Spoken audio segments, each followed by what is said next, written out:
Hey guys, it's Jake Mace, the vegan athlete, and we're here at the Desert Botanical Garden in Phoenix, and we're checking out the herb garden. And it's got more than herbs now, it's got lots of edibles.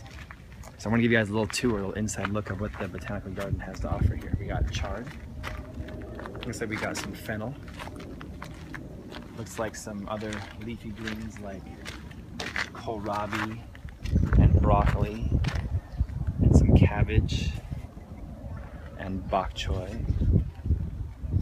and some sugar snap peas.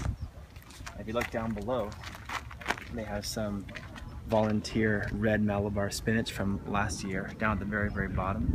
That will eventually be a vining spinach that will climb these poles up to the top. There's red Malabar and green Malabar. Over here we got a bay leaf tree.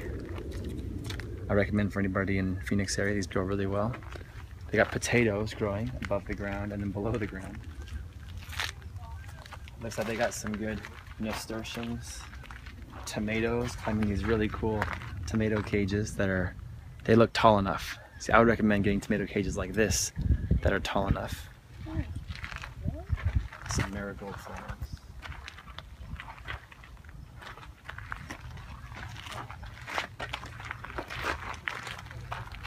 Looks like there's some thyme down below and some bachelor's button cornflower.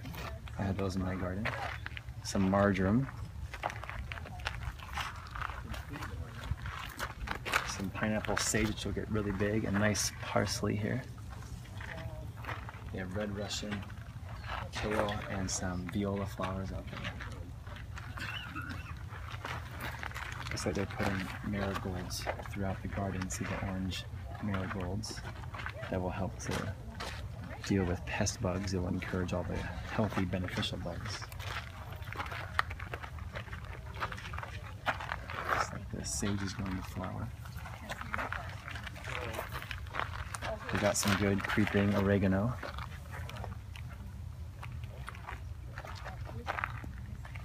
And in the back here, they got the artichokes. So big artichoke plants right here and over here.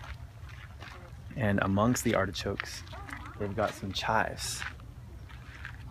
And look at these cool shades they have over the top. And they're on carabiners, so that when it gets too hot in the summer, they could just draw the red shade on the carabiners over and shade the herb garden. That's a really cool setup. Since it's only March right now, they have the shades open. But that's a cool setup. I'd recommend, if you have no trees to help shade your garden, maybe use something that's easy like that. But I've also found that using a lot of wood chips on top of the soil keeps the roots of the plants cooler. You won't need as much shade because actually shading your garden makes there be less fruit. So the plants need the light, but if you keep the roots cooler with wood chips on top, that'll help your plants survive the summertime.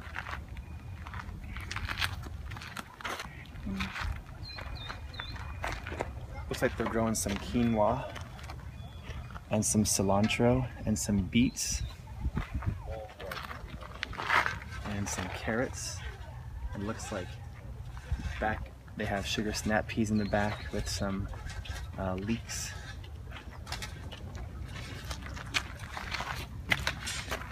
And then what's really cool too is they're trying to use some edible trees, like there's some citrus trees in pots here.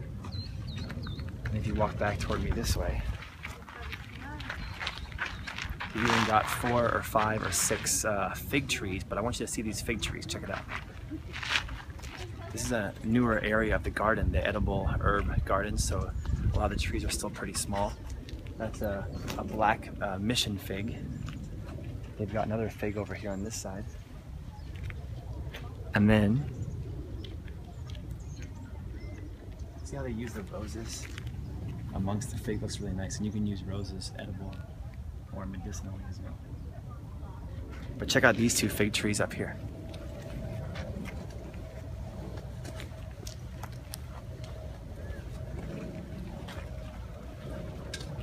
The 2 fig trees on my left and my right, up those trellises, they've espaliered them.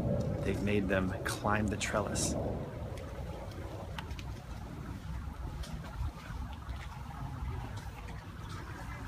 So this is a black mission fig that they have been training and pruning to climb a trellis. They've espaliered it. So that's pretty cool. You don't have to do that, but apple trees and others can climb a trellis just like a vine. So pretty cool idea they did here. And this is the coastal blue sage. And some wormwood in the back. So I'd highly recommend you guys come out to the herb garden here at the Desert Botanical Garden, because there's new things growing and blooming all the time. And especially right now, like in March, it's one of the most beautiful times of the year. And in the herb and vegetable garden, you'll find things that work here that you can get inspired about and then go back to your house and plant them in your garden.